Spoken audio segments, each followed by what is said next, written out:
Buenas tardes, bienvenidos a todos, gracias por estar aquí. Esta noche es para mí un verdadero placer presentarles al conferenciante José Carlos del Toro Iniesta, nuestro compañero José Carlos, que destaca en un amplio abanico de actividades e intereses dentro del campo de la investigación como científico, propiamente dicho, en los aspectos de desarrollo de teoría, de las observaciones y del desarrollo instrumental, también como profesor, tanto dando clase a nivel de licenciatura como a nivel de grado en universidades dentro de España y en otros países, y en la escritura de libros de texto especializados en inglés, y como especialista también en desarrollo instrumental, que es de lo que nos va a hablar un poco quizás también en parte hoy. José Carlos desarrolla todas estas actividades alrededor de su interés con todo lo que tiene que ver con el magnetismo solar. José Carlos nace en 1960 en Murcia. Cartagena. En Cartagena. ¡Ups!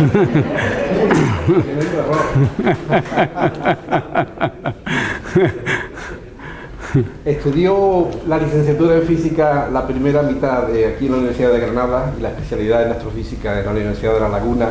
Hizo su doctorado en la Universidad de La Laguna y en el Instituto de Astrofísica de Canarias.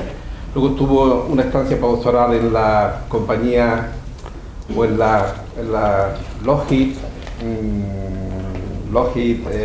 la compañía Lockheed en Palo Alto, o el Research Center, en el centro de investigación en Palo Alto, en California.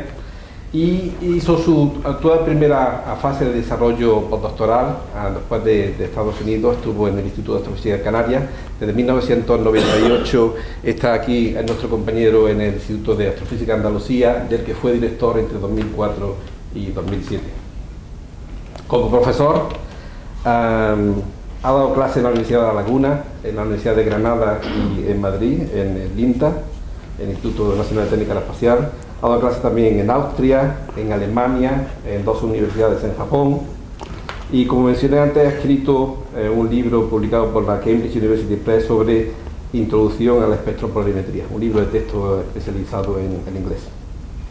En cuanto a desarrollo instrumental, destaca su participación en 3 misiones espaciales, que son Sunrise, otra misión de la ESA donde es co-investigador principal de uno de los instrumentos, el instrumento SOFI, en la misión Solar Orbiter de la Agencia Espacial Europea, y también participa como co-investigador en la misión de la NASA de Solar Dynamic Observatory.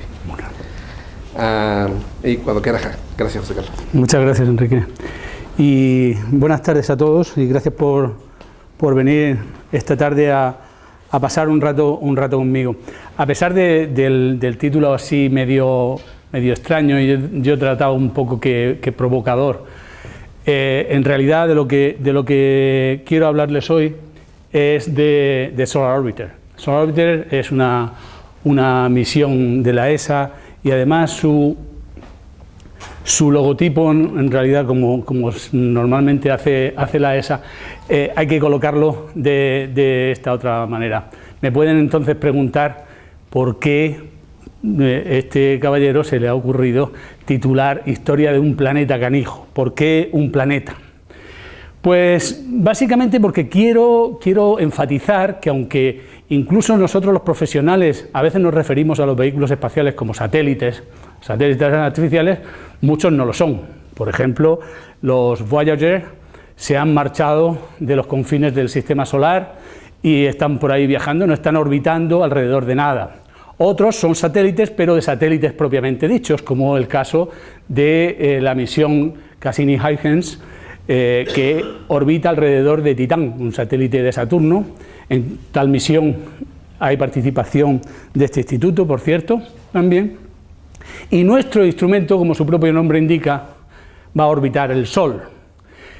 De pequeño estudiábamos que los objetos que orbitan el Sol son planetas. El nuestro, evidentemente, es canijo por razones obvias, porque va a ser un ingenio hecho por el hombre. ¿Y por qué soberbia? ¿Por qué el elogio de la soberbia? Pues simplemente porque la soberbia es el peor de los pecados, y pecar siempre tiene ese morbo, ese regustillo, ese estímulo, y aunque los que nos educamos en la España nacional católica se nos hizo ver que los pecados más graves eran aquellos relativos a la fornicación, los que atentaban contra el sexto y el noveno mandamiento. En realidad, el peor de los pecados es el que atenta contra el primero, la soberbia, encarnado en el propio Lucifer, que era tan taimado, su altivez era tan desmedida que pretendía igualarse al propio Todopoderoso. Hay numerosas citas en la Biblia, y de hecho yo tenía otra transparencia preparada con ellas, pero para no cansarles yo solamente quería leerles esta de Isaías. Dice: la mirada altiva del hombre será abatida y humillada la soberbia de los hombres. Solo el Señor será exaltado en aquel día, porque el día del Señor de los ejércitos vendrá contra todo lo que es soberbio y orgulloso, contra todo el que se ha ensalzado, y serán abatidos. Entonces, ¿qué podemos esperar nosotros, soberbios, insignificantes seres humanos, cuando se nos ocurre alterar el orden natural de las cosas y vamos a introducir planetas canijos en medio de la órbita de los naturales? Aquí estamos viendo, esta es la órbita de la Tierra, por aquí viene Venus y Mercurio, que es el planeta más próximo al centro donde se sitúa el Sol. Por ahí aparece Marte, y aquí dos órbitas, una en azul y otra en rojo. En rojo tenemos la misión Solar Probe Plus de la NASA, y en azul es la nuestra, Solar Orbiter de la ESA. Entonces, como digo, habrá mayor soberbia que la de los hombres que vamos a intervenir en ese orden natural, y es más, nos prevalemos del mismo para poder colocar esos vehículos espaciales en órbita alrededor de nuestra estrella. Pues bien, ya fuera de bromas y de metáforas y demás, ¿por qué nos interesa como científicos implicarnos en misiones semejantes? Pues simplemente porque vivimos dentro de la atmósfera del Sol. Obviamente es una atmósfera extendida, pero que nos incluye, que nos abarca. Entonces hay fenómenos en el Sol que se originan en el Sol y que tienen que ver con nosotros, que influyen en nuestra vida en la Tierra. Estos fenómenos luminiscentes tan bellos que se observan en los polos, las auroras, no son sino las consecuencias visibles mejor observables de fenómenos que están ocurriendo en nuestra estrella y que influyen directamente en el planeta Tierra. Pero hay más, hay otros fenómenos, no solo esos, que vienen originados en nuestra estrella, en el interior de la cual se está generando una enorme cantidad de energía. Toda la energía que es útil para nuestra vida en la Tierra se está generando en el interior del Sol, en cuyo centro se dan lugar temperaturas y presiones tales que los átomos de hidrógeno se fusionan en átomos de helio, creando energía. Una energía que viaja de forma radiativa, de forma de luz, desde el centro hacia afuera, pero en el 30% superior del Sol esa energía se transfiere por convección. Esos rollos que veíamos ahí, en los que el material caliente sube y el frío baja, son en realidad movimientos de material eléctricamente cargado y que como tal genera campos magnéticos. Esos campos magnéticos eventualmente salen a la superficie del Sol y nos forman las manchas, y sus líneas de campo, cuya polaridad, aquí estamos en polaridad norte, polaridad sur, está indicada por esta flecha, esos movimientos elásticos, como si fueran gomas elásticas, se producen una transformación de la energía que había en esos campos magnéticos en la energía cinética que está llevándose esa burbuja magnética, esa burbuja de material solar expelida hacia el resto del medio interplanetario. Cuando pasan del orden de unas 6 horas o así, depende por supuesto de la energía con la que hayan sido expulsados, la burbuja, la materia coronal, la materia solar, atraviesa el planeta Mercurio. Lo atraviesa sin despeinarse, ¿Por qué? Porque Mercurio no tiene protección alguna. A las 12 horas o más, unas cuantas más, vamos a ver cómo atraviesa Venus y sigue cruzando el medio interplanetario.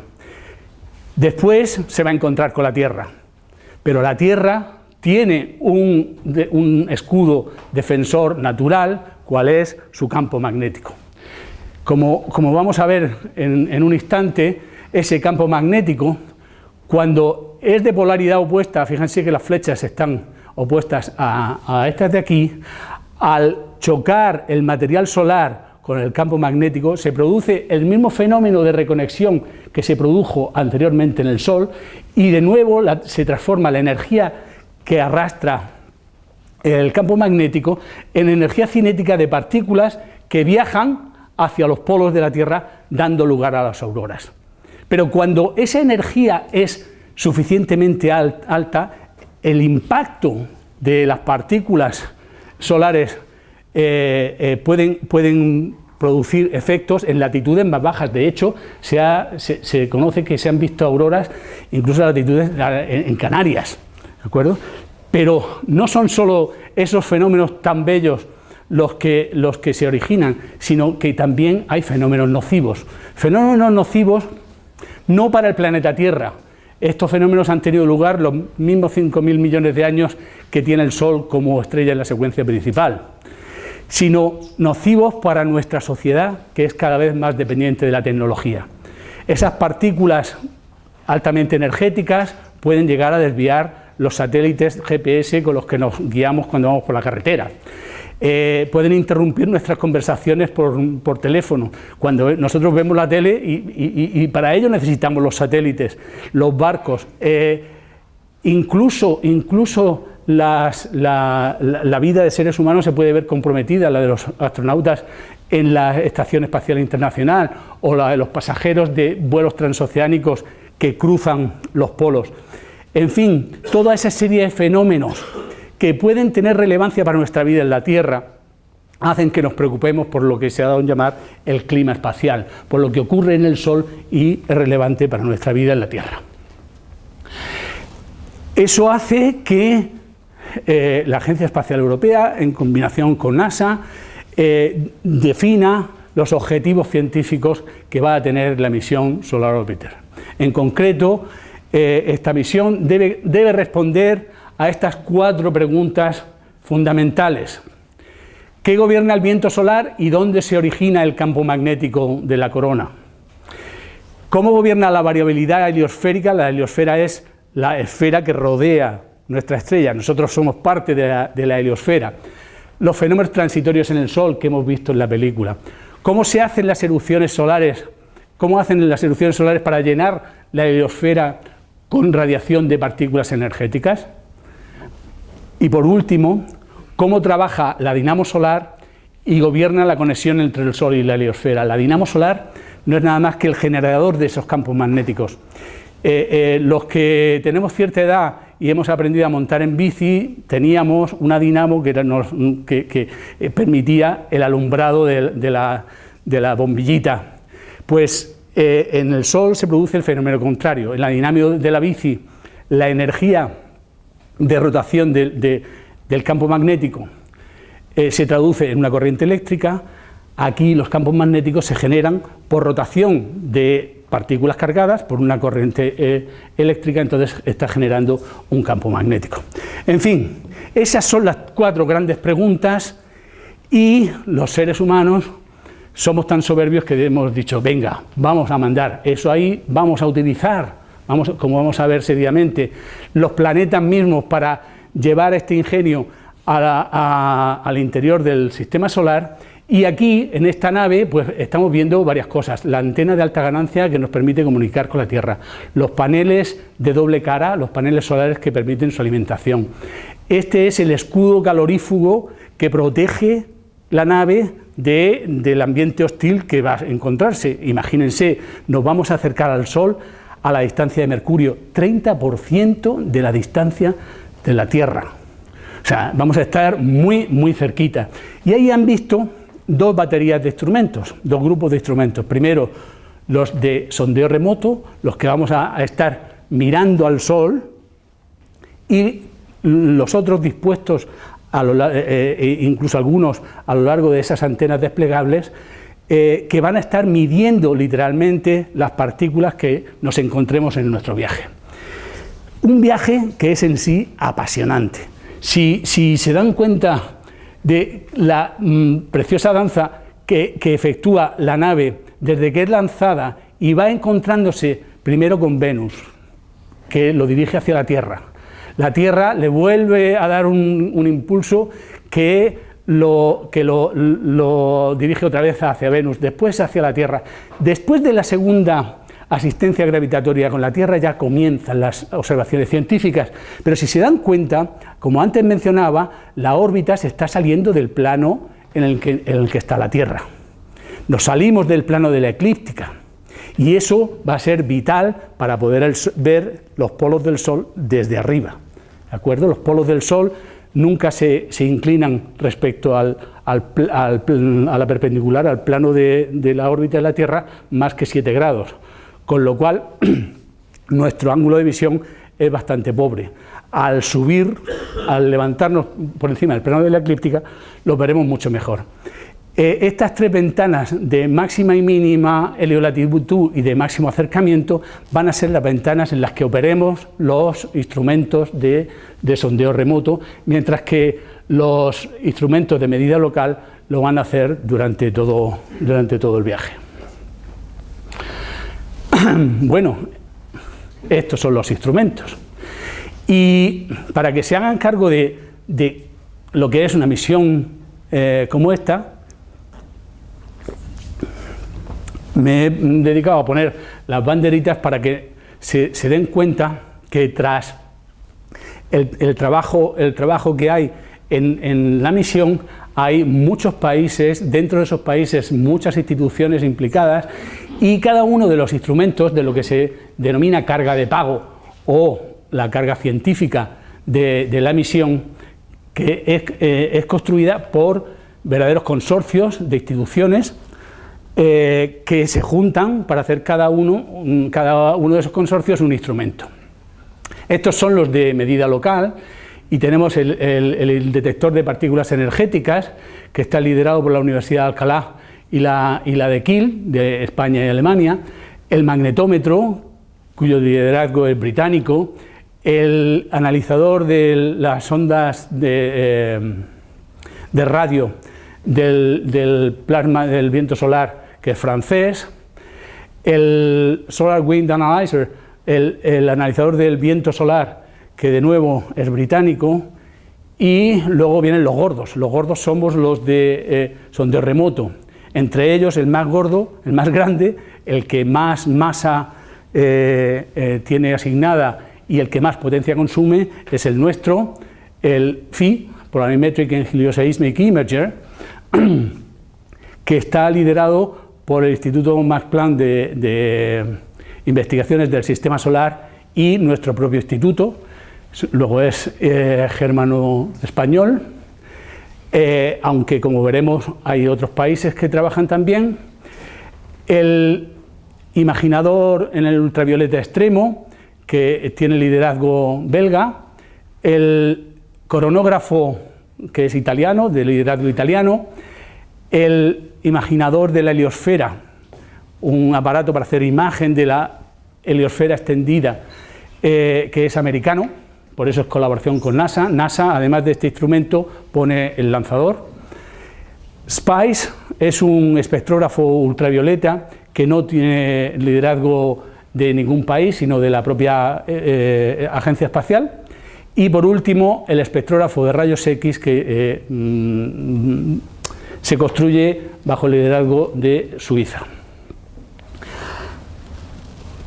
Evidentemente no puedo hablar de todos y cada uno de los instrumentos, porque además es que ni podría, porque si mi ignorancia ya es grande con respecto al mío, con respecto a los demás sería demasiado osado por mi parte. Nos vamos a centrar en SOFI. Nosotros le colocamos el SOFI para que se pronuncie SOFI, el SO de Solar Orbiter, ¿de acuerdo? y, como decía, es un imager. A mí me gusta introducir el neologismo imaginador. En español no tenemos una palabra equivalente a imaginador, es un instrumento que hace imagen, ¿vale? Helioseísmico y polarimétrico.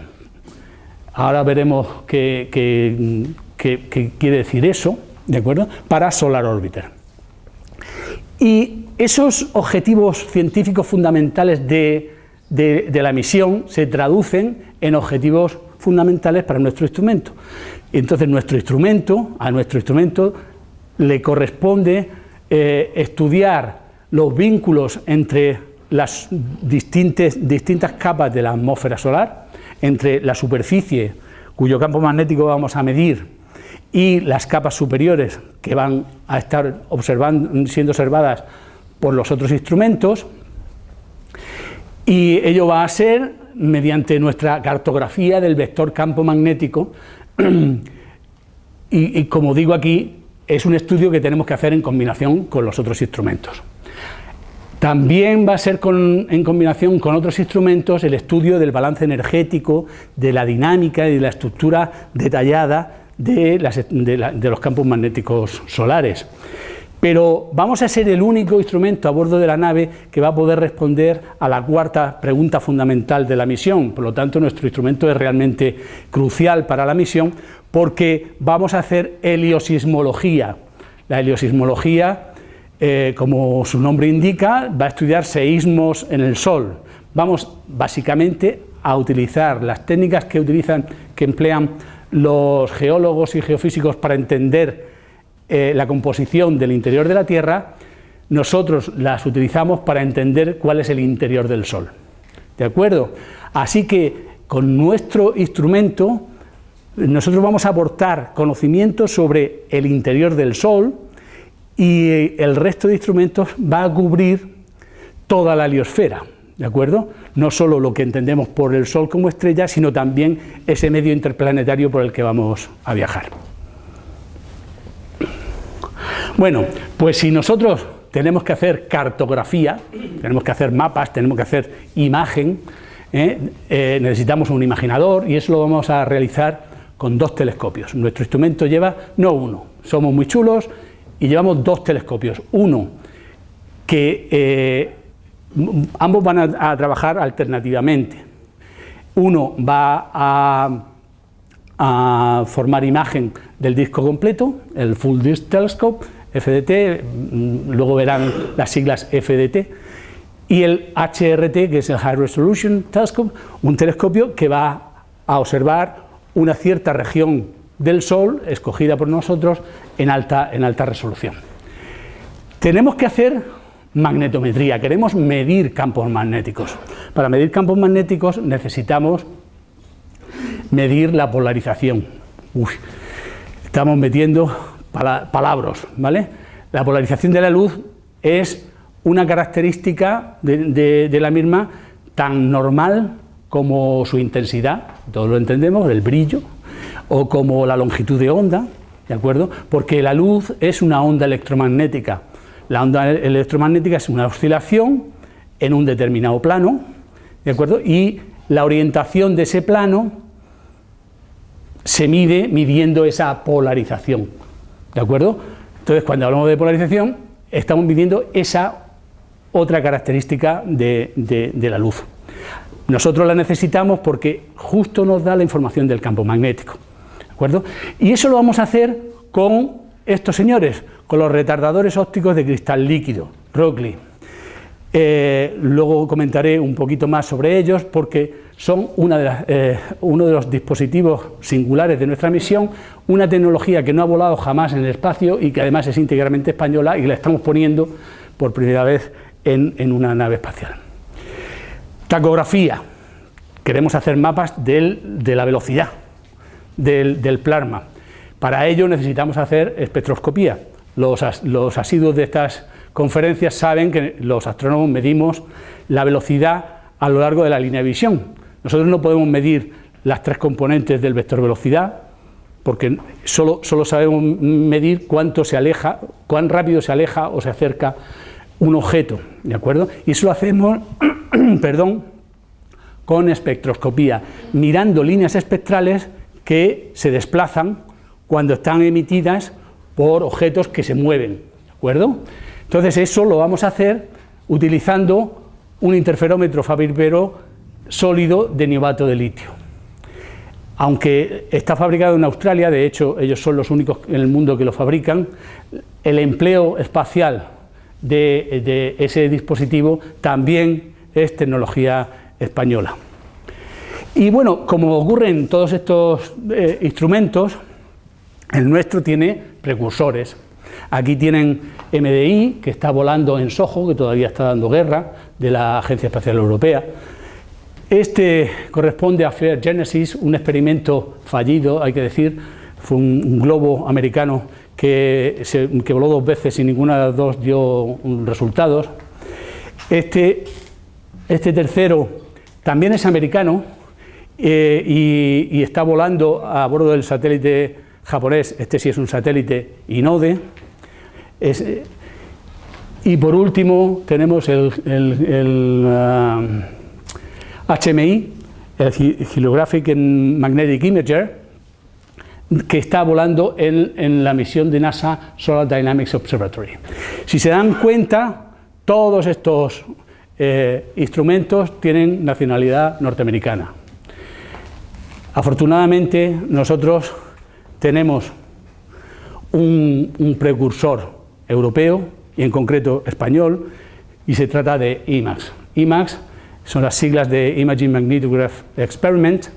Fue construido por nuestro consorcio español, que estamos ahora trabajando en Solar Orbiter, y ha volado 2 veces en la misión Sunrise, en la misión estratosférica Sunrise, con la que hemos obtenido resultados científicos espectaculares.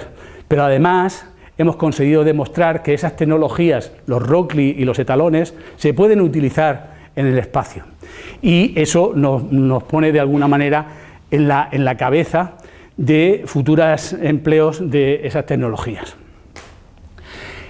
Bueno, para reforzar un poco qué es nuestro instrumento, recordemos, necesitamos cartografiar, por tanto, hacer imagen. Lo hacemos con 2 telescopios, pero además, como cualquier movimiento residual de la nave podría introducir efectos espurios, o sea,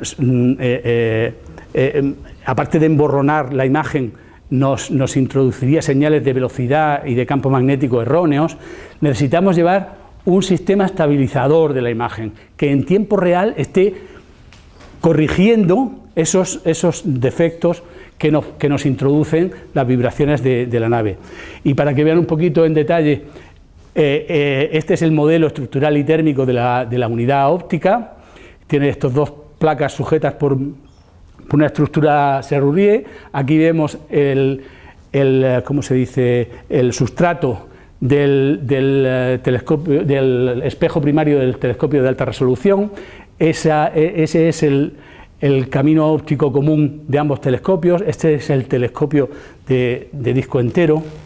Y ahora, si lo vemos del otro lado, de nuevo aquí tenemos el camino óptico común, el telescopio de disco entero y bueno, un montón de cables y historias, porque estos modelos se hacen para ir comprobando, para ir cotejando todo, porque como comprenderán no podemos dejar ni un cabo suelto, lo cual es bastante difícil, porque nada más que ver esas marañas de cables y ver la cantidad de piezas que hay ahí reunidas, pues resulta un reto en sí mismo. Tenemos que hacer magnetometría, y esa la hacemos con los Rockley, ¿verdad? Pues aquí los tienen ustedes. Estos son los paquetes moduladores de polarización. No me voy a entretener en ellos. Después voy a comentar, sí, un poquito. Y espectroscopía, y esa espectroscopía la hacemos con este señor, que es el etalón de niobate de litio. Y como les comentaba, un proyecto de estos no se puede hacer por un solo instituto ni por un solo país. Siempre hay consorcios internacionales implicados. En nuestro caso, Alemania pone del orden del 43-44% del presupuesto, y por eso el Instituto Max Planck de Investigación del Sistema Solar es el instituto de investigador principal. España pone el 40%, un poquito menos, y por eso solo el Instituto de Astrofísica de Andalucía es solo el co-investigador principal, y Francia pone el 10%. El resto, en pequeñas cantidades, lo ponen países nórdicos, Suiza y Estados Unidos. Pero en Alemania, aparte del MPS de Gotinga, tenemos el Instituto Kiepenheuer de Física Solar de Friburgo y el Instituto de Datos y Comunicaciones de la Universidad de Brunswick. En Francia tenemos el Instituto de Astrofísica Espacial de Auxerre, y en España, además de nuestro instituto, nos acompañan el Instituto Nacional de Técnica Aeroespacial de Torrejón de Ardoz, el Grupo de Astronomía y Ciencias del Espacio de la Universidad de Valencia, el Instituto Ignacio de Arriba de la Universidad Politécnica de Madrid, la Universidad de Barcelona, el Departamento de Electrónica de la Universidad de Barcelona y el Instituto de Astrofísica de Canarias. Bueno, pues, ¿qué queremos hacer con esto? Pues claro, no lo hacemos solo para divertirnos, ¿de acuerdo? Que en sí la tecnología tiene múltiples aplicaciones, pero nosotros estamos haciendo una tecnología orientada a la resolución de problemas bien concretos, ¿de acuerdo? Entonces esperamos hacer determinada ciencia que verdaderamente sea única, sea un poco revolucionaria, queremos romper pequeños paradigmas, queremos dar saltos cualitativos. Bueno, pues en principio nuestra mayor misión es proporcionar el vector campo magnético y la velocidad del plasma para conjugarlo con las imágenes en el ultravioleta extremo, lo cual nos va a dar una idea maravillosa de cómo se acoplan las capas bajas de la atmósfera solar que nosotros medimos y las capas altas que miden los instrumentos ultravioleta. Pero además, como decía antes, el hecho de salir del plano de la eclíptica nos permite una visión inédita de los polos. Esos polos apenas se ven cuando los observamos hoy en día. Esta es una imagen de campo magnético, las manchas negras y blancas corresponden a las distintas polaridades del campo magnético, ¿de acuerdo? Y si se dan cuenta, conforme nos acercamos a los polos, esa sal y pimienta que parece que puebla todo el disco solar se difumina y apenas se percibe. Eso es simplemente el efecto de perspectiva que nos impide ver, como Dios manda, los campos magnéticos. Y para que se hagan una idea de qué vamos a ganar en resolución, tenemos esta otra imagen de arriba. Así es como lo vemos ahora, en el momento en que el Sol nos es más favorable, cuando está a 7 grados su eje de rotación con respecto a la perpendicular del plano de la eclíptica, y así lo vamos a ver cuando estemos en el momento de máxima separación de dicho plano. Si se dan cuenta, la diferencia es notable, pues es ese nuevo contraste nos va a ilustrar no pocas cosas de ese campo magnético. Pero además vamos a ser capaces de liberarnos de otro efecto nocivo que tenemos cuando observamos desde la Tierra. El Sol rota. Y claro, cuando observamos una estructura que sale por un limbo y se mete por el otro limbo, cuando lo observamos con efecto de perspectiva, porque el Sol es esférico, ¿de acuerdo? No lo vemos por igual cuando está aquí que cuando está aquí que cuando está aquí. Las imágenes en luz blanca se pueden corregir con algoritmos geométricos relativamente sencillos. Sin embargo, la velocidad a lo largo de la línea de visión no tiene solución, porque solo sabemos medir a lo largo de nuestra línea de visión. Pues resulta que con nuestra nave va a haber momentos en los que rotemos casi a la vez que el Sol, lo cual nos va a permitir ver continuamente la misma estructura y poder resolver si esas variaciones que estamos viendo en la velocidad son solo perspectiva o son fruto de evolución de las estructuras solares.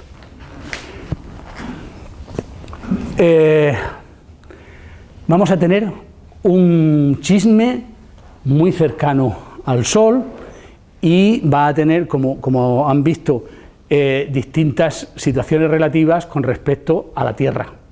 ¿De acuerdo? Va a haber momentos incluso en que estemos en oposición. Solar Orbiter en la cara oculta del Sol, en cuyo momento vamos a poder por primera vez medir el campo global del Sol. Eso es muy importante porque ahora mismo tenemos teorías que predicen cómo va a evolucionar la actividad solar, pero solo la predicen. Como la rotación del Sol es de 23 días, tenemos que esperar demasiado tiempo para saber lo que hay en el otro lado. Por primera vez vamos a verlo en vivo y en directo. Vamos a tener visión estereoscópica y eso nos va a permitir medir mejor el campo magnético y medir mejor la velocidad cuando midamos con Solar Orbiter y con un instrumento terrestre o en órbita cercana a la Tierra. Pero, como les decía antes, gran parte de la ciencia importante que va a obtener Solar Orbiter va a tener que ver con los polos. En esta película que están viendo vemos la evolución acelerada del ciclo de actividad solar. Aquí estamos viendo condensados las variaciones del campo magnético solar en el ciclo de 11 años. Si se dan cuenta, las manchas que aparecen con doble polaridad, mancha negra y mancha blanca, ¿de acuerdo? Aparecen básicamente en las zonas ecuatoriales, y conforme avanza el ciclo van desapareciendo y los campos magnéticos ya muy pequeñitos van migrando hacia los polos. Además, cuando cambia el ciclo, cada 2 ciclos, esos polos cambian la polaridad. Eso jamás lo hemos podido medir como Dios manda. Y vamos a ser capaces de hacerlo con nuestra nave. Pero por último, y no menos importante, vamos a proporcionar el contexto magnético a nuestra misión hermana Solar Probe Plus. Antes les decía que ellos se van a acercar más que nosotros. Los americanos son más osados y se van a aproximar al Sol hasta 9 radios solares. Van a meterse directamente en el Sol. Pero claro, eso lo hacen pagando un precio. Ese precio es que van ciegos. No tienen instrumentos de sondeo remoto, solo de medida local. Entonces, nosotros le vamos a dar esa información que en determinados momentos va a ser vital para ellos, y por eso la comunicación entre ambas misiones es un hecho importante. Sin querer entrar en detalle, sí que quiero un poco que se queden con la copla de cómo vamos a hacer estas cosas, ¿vale? Y a mí me gusta presumir con mis colegas nocturnos diciendo que lo que nosotros hacemos es espectroscopía 5D. Ellos se ufanan diciendo que hacen espectroscopía 3D. Eso es de aficionados, ¿vale? Nosotros hacemos espectroscopía 5D. ¿Por qué? Vamos a ver. La espectroscopía de 3D no es más que esto que estoy tratando de enseñarles aquí. Nosotros, imagínense que del espectro solar elegimos una línea espectral, esta en concreto, de hecho la nuestra es una línea de hierro neutro a 617,3 nanómetros, y yo hago un corte de la imagen esta, del brillo de esa imagen, y tengo una línea de absorción como esta de aquí. Nosotros vamos a estar midiendo en 5 longitudes de onda muy precisas de esta línea más en otra en el continuo. Vamos a estar barriendo la línea espectral, que aquí la vemos en vertical, ¿de acuerdo? Y vamos a medir en estos 5 longitudes de onda más en el continuo. En cada una de esas longitudes de onda vamos a hacer una imagen, ¿vale? Y eso es espectroscopía 3D. Tenemos 2 dimensiones espaciales, X e Y, y la longitud de onda, la tercera dimensión. Pero resulta que como nosotros vamos a hacer polarimetría, para hacer polarimetría no nos basta con tener una imagen, necesitamos 4. Nosotros somos también más arrogantes, Entonces necesitamos 4 imágenes donde los demás necesitan 4. Entonces ya tenemos 4 dimensiones. Pero si antes me refería a la heliosismología, La heliosismología solo obtiene información tras medir ininterrumpidamente el campo magnético y la velocidad del plasma solar. Esa medida ininterrumpida hace que la dimensión temporal sea per se una dimensión en nuestro instrumento. Así que nosotros hacemos espectroscopía 5D. Lo que los astrónomos nocturnos dicen es que nosotros tenemos un cubo de datos, nuestros datos son 2 dimensiones y luego la tercera es la longitud de onda. Nosotros no nos lo podemos imaginar porque tenemos cubos de 5 dimensiones, ¿de acuerdo? Somos más listos los solares, está claro. Pero lo que nosotros pretendemos hacer es, de esas imágenes polarizadas en cada una de las longitudes de onda, como estas, aquí tenemos los 4 parámetros de Stokes que nos dan esa idea de esa polarización. Estamos viendo una mancha solar en esos 4 estados de polarización y queremos, porque además no podemos hacerlo de otra manera, queremos traducir esas imágenes, esas 4 imágenes, en estas otras 4 que nos dan las 3 componentes del campo magnético y la velocidad a lo largo de la línea de visión. Y eso nos vemos obligados a hacerlo a bordo de la nave.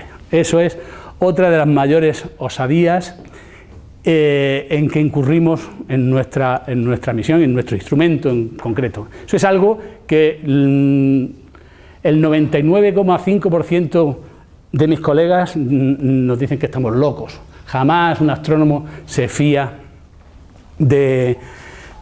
si no tiene los datos crudos, los datos enteretitos. Nosotros vamos a estar tan lejos del Sol, de la Tierra, que nos es muy difícil mandar esos datos crudos. No nos queda más remedio que traducirlos y hacer la ciencia a bordo de la nave. Y eso lo vamos a hacer con un dispositivo especialmente diseñado, con un chip diseñado en esta casa, además, que se encarga de invertir la ecuación de transporte radiativo para luz polarizada. Así que SOFI es el instrumento total. Hace todo lo que un astrónomo puede hacer con la luz y más. Es un imaginador diferencial porque necesitamos hacer diferencias de imágenes para poder medir el campo magnético, para medir la polarización y las velocidades. Va a estar limitado por difracción, eso quiere decir que vamos a intentar no desperdiciar las posibilidades de resolución que nos da nuestra óptica. Va a ser sintonizable en longitud de onda porque necesitamos cambiar esa longitud de onda. Casi monocromático. Vamos a aislar 100 miliangstroms. Cada una de nuestras medidas son de 100 miliangstroms. Eso es muy poco. Vamos a ser sensibles a la polarización y además le añadimos sofisticadas capacidades de procesamiento a bordo. Y ahora vienen unas cuantas fotos para que veamos que eso que es un sueño, es un concepto que ha seguido un flujo natural desde los objetivos de la misión que se traducen en requisitos para el instrumento, luego se traduce en algo real, en algo que primero se dibuja y después se fabrica, ¿de acuerdo? Aquí tenemos los 2 telescopios, el camino óptico de los 2 telescopios, del de alta resolución y del de baja resolución. Este es el camino óptico común a ambos. Aquí tenemos el filtro, el etalón, y aquí tendremos la cámara, el detector, donde se van a ver las imágenes. Estos son los sustratos de los 2 espejos del telescopio de alta resolución y esta es una visión del telescopio de baja resolución. Antes les decía que tenemos un correlador, que teníamos un estabilizador de imagen. ¿Cómo funciona eso? Pues eso es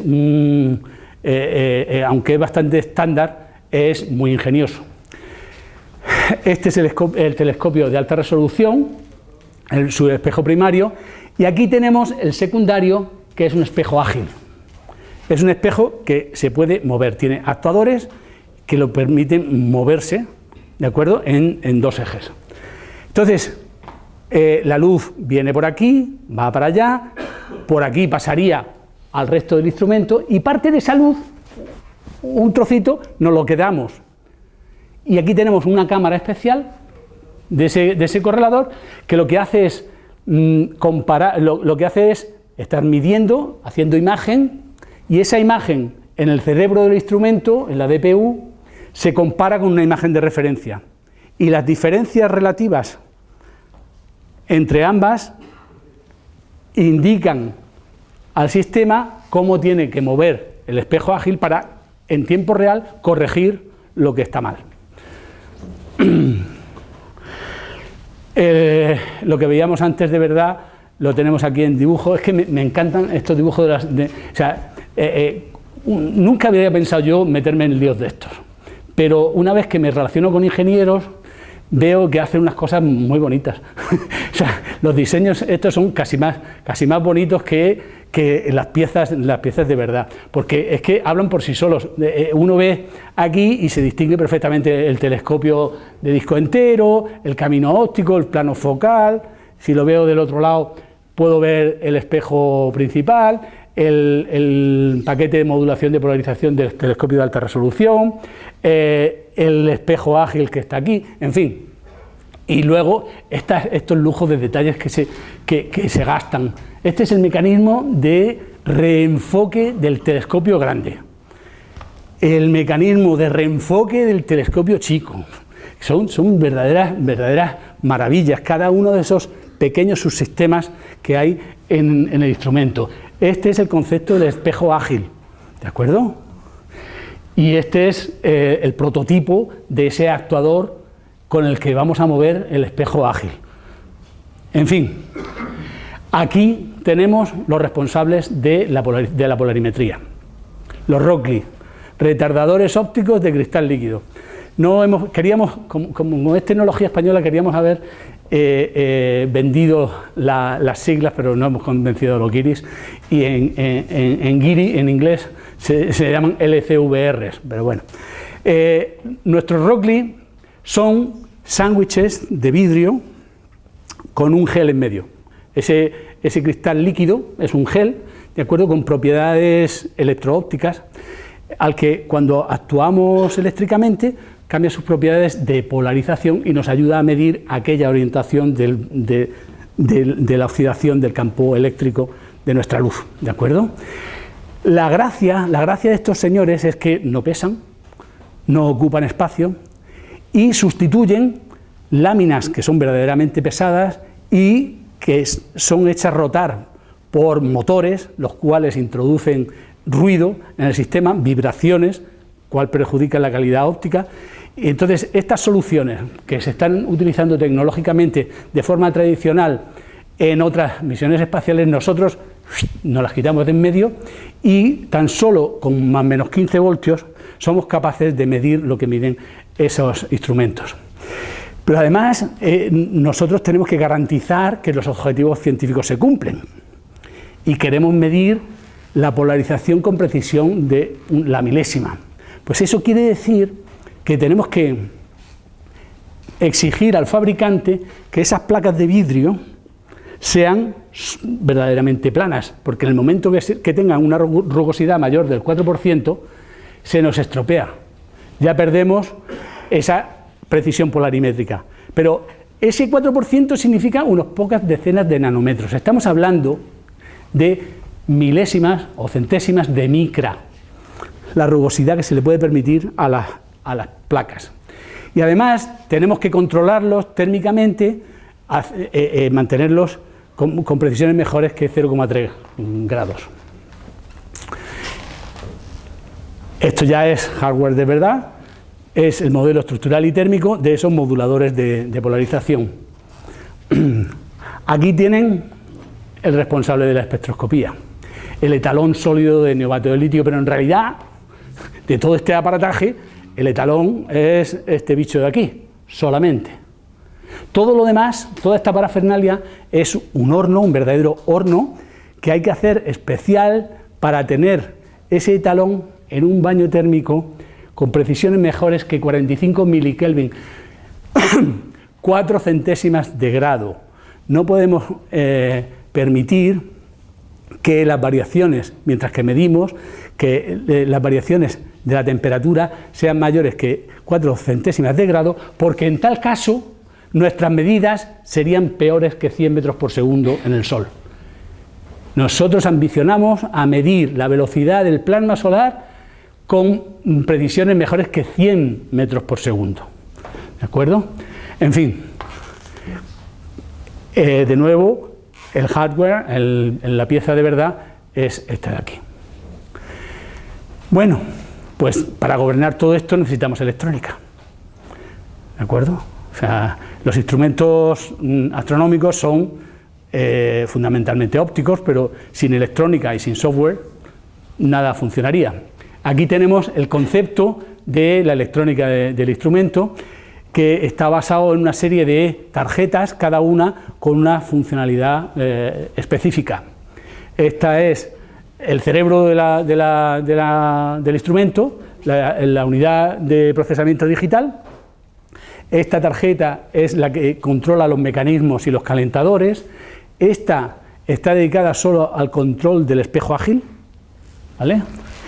Esta de aquí suministra la potencia para el alto voltaje que gobierna el etalón, no lo he dicho antes, pero el etalón, para hacer la espectroscopía, para movernos en longitud de onda, lo que hacemos es actuarlo con alto voltaje, con más o menos 5.000 voltios. ¿De acuerdo? Pues eso necesita una fuente de alimentación especial que va en esta tarjeta.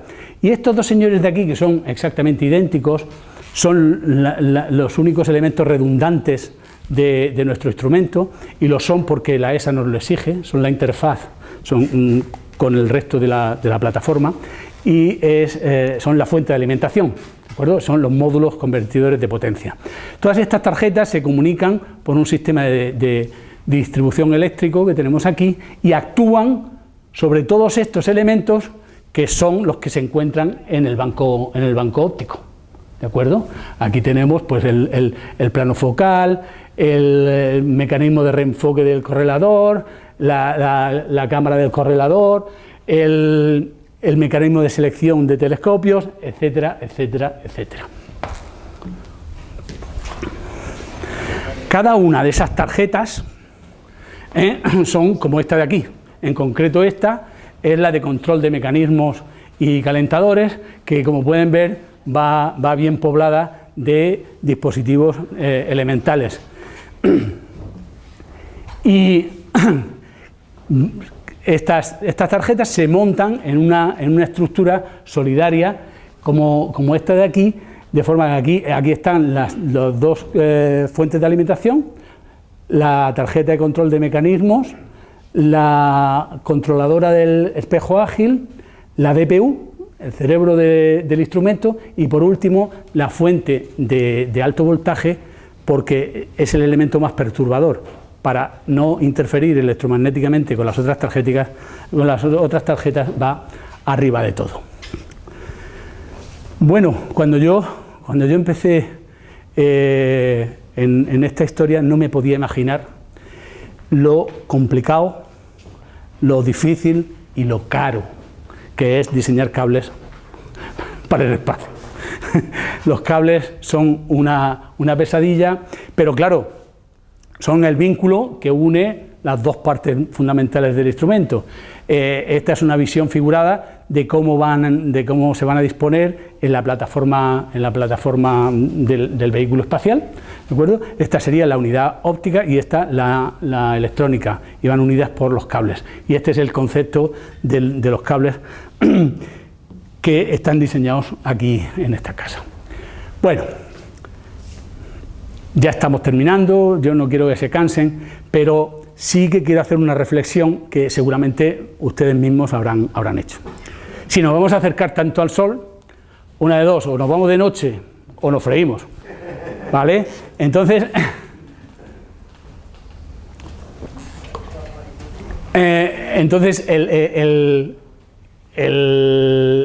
la misión, no el instrumento, la misión en sí es un problema térmico.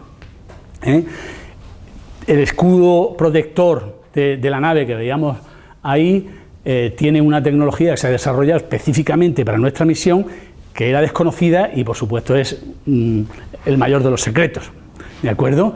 No en vano la NASA ha desarrollado el suyo por su parte y tal, porque hay una competencia y unos intereses industriales clarísimos, ¿de acuerdo? Pero en el caso de nuestro instrumento también nos tenemos que buscar la vida. Y como vamos a vivir en situaciones tan hostiles, si se han dado cuenta, la órbita es muy elíptica. El perihelio, la máxima acercamiento al Sol es de 0,3 unidades astronómicas, pero el afelio, el máximo alejamiento, es mayor que una unidad astronómica de distancia entre la Tierra y el Sol, ¿vale? Entonces eso quiere decir que vamos a experimentar situaciones térmicas variadísimas, y esas situaciones térmicas las tenemos que controlar. Entonces el análisis de todos y cada uno de los subsistemas de nuestro instrumento, de su comportamiento con respecto a la temperatura, es un problema en sí mismo. Pero lo que sí son un problema en sí mismo son estos dos señores de aquí, o estas dos señoras, porque son las ventanas calorífugas de entrada. ¿Qué son esas ventanas? Pues son nuestros anteojos, los que nos van a proteger, los que nos van a permitir mirar al Sol, pero a la vez nos van a proteger para no calentarnos de más. ¿De acuerdo?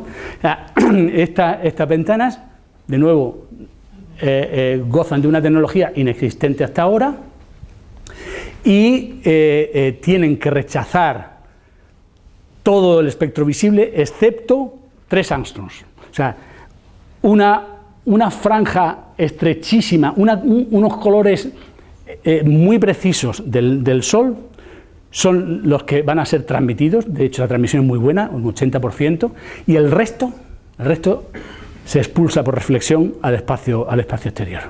¿De acuerdo?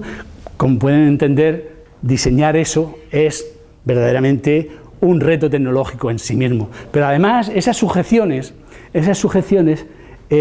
son muy delicadas, porque nuestro instrumento, he dicho que es el más complejo que un astrónomo puede concebir. ¿Por qué? Porque tenemos que medir polarización. Eso quiere decir que cualquier tensión diferencial entre las sujeciones de la ventana introduce efectos espurios en nuestra medida. ¿De acuerdo? Y todo eso hay que tenerlo controlado. Una verdadera pesadilla.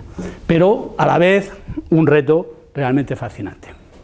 Bueno, entonces si empezaba haciendo un elogio de la soberbia, déjenme terminar cometiendo el pecado de orgullo. En realidad, soberbia y orgullo son palabras casi sinónimas, ¿de acuerdo?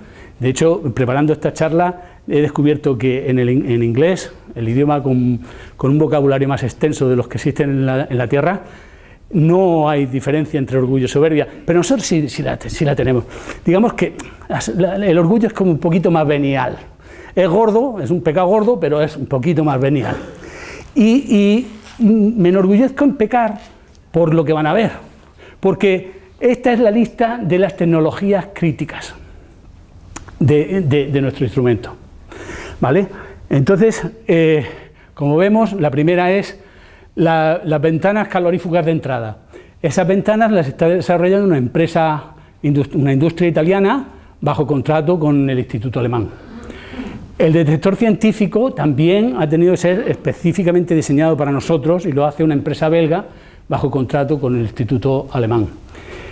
La soldadura de nuestro inversor electrónico, ese chip que estamos haciendo nosotros aquí, es la soldadura en sí, requiere una tecnología que antes no había en Europa, y su cualificación espacial la tiene que hacer el Instituto IRA de Alemania.